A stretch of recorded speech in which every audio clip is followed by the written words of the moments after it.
All right, this week we're going to crack open the financial report cards for three huge players in fintech: SoFi, American Express, and WisdomTree. And our goal is to figure out what's really driving growth in the market right now.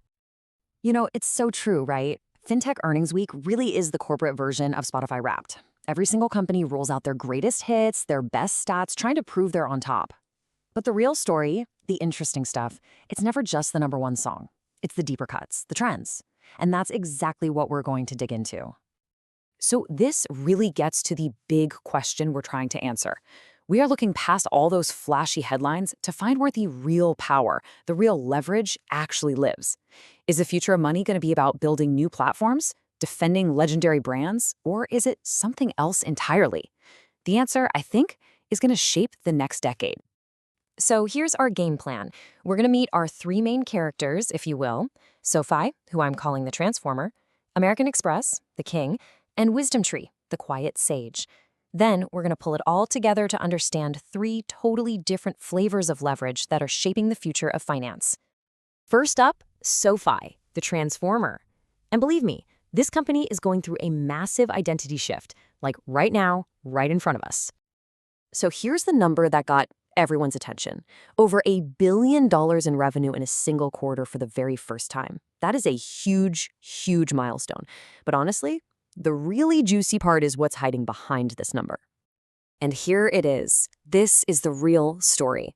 SoFi's fee-based revenue, we're talking money from services, not just for making loans, it shot up 53%. It's now almost half their total income. This isn't just a small adjustment. This is a fundamental change to the company's DNA. So what's the big deal here? Well, think about it this way. SoFi is basically moving away from the very risky business of making big bets on where interest rates are going. Instead, they're building what you could call a platform toll booth, a super reliable, high-margin stream of cash that makes their whole business way, way less risky. This is just a perfect analogy. Do you remember when Netflix was just the company that mailed you DVDs in those red envelopes? And then almost overnight, it felt like they were a massive global production studio. The app on your TV looked the same, but the entire business underneath had completely transformed. That is exactly what SoFi is pulling off right now. So the big takeaway here is crucial. SoFi didn't just have a great quarter. No, they proved a whole new thesis. They proved that they can get massive growth by leveraging their platform, not just by gambling on interest rates. Okay, on to our second character, American Express, the King.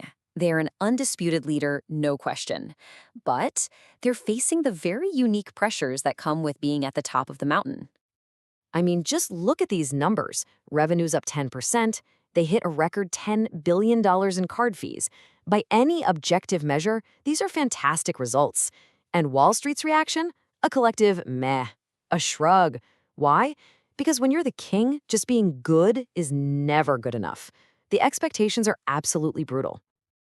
And this right here is the core tension for AmEx. That premium brand is their fortress, their moat. But defending that moat with all the premium rewards and lounges and service is incredibly expensive.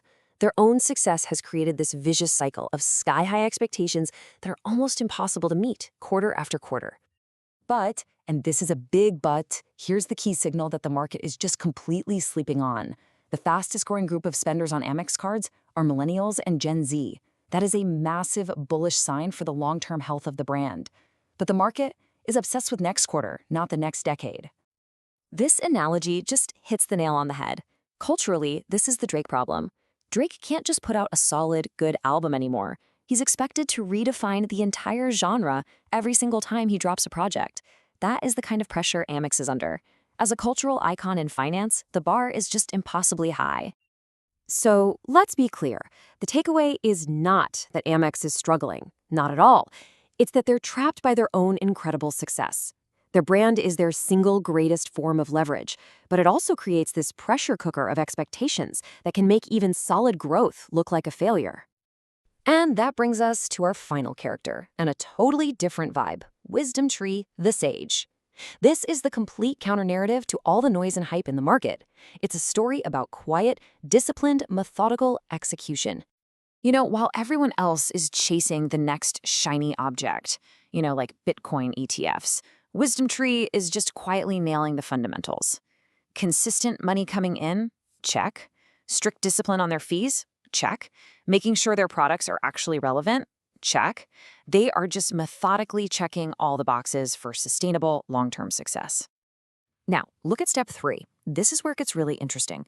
WisdomTree is quietly, patiently building a bridge to the future with tokenized assets, basically digital versions of real-world stuff. This isn't some gimmick for next quarter's earnings call. This is a deep, long-term strategy for 2028 and beyond that most of the market is completely ignoring. You know who this is? This is that friend we all have who never, ever posts a gym selfie. But every year you see them and they somehow just look more jacked. That's WisdomTree. They're not bragging about it, they're just consistently putting in the work, and the results are quietly compounding into something incredibly impressive. So the key takeaway here, the big lesson from WisdomTree, is that their leverage is patience. They are playing a completely different game, one that's measured in years, not in quarters. And because of that, the short-term obsessed market is totally undervaluing their strategy. Okay, let's zoom out and bring it all together. We've met the transformer, the king, and the sage. Now let's synthesize what they've taught us about the different kinds of leverage that actually work in fintech today. This slide right here tells the entire story. We've got 3 very successful companies, but they are running 3 completely different playbooks. SoFi is leveraging its platform to grow and de-risk the business. American Express is leveraging its incredible brand, but is also kind of trapped by it. And WisdomTree is leveraging patience, playing a long game that almost everyone else is missing. And that leaves us with the big final question. Platform, brand, or patience? 3 incredibly powerful but very different forms of leverage. So which of these playbooks, the transformer, the king, or the sage, is going to define the next decade of finance? That is the multi-trillion-dollar question to think about.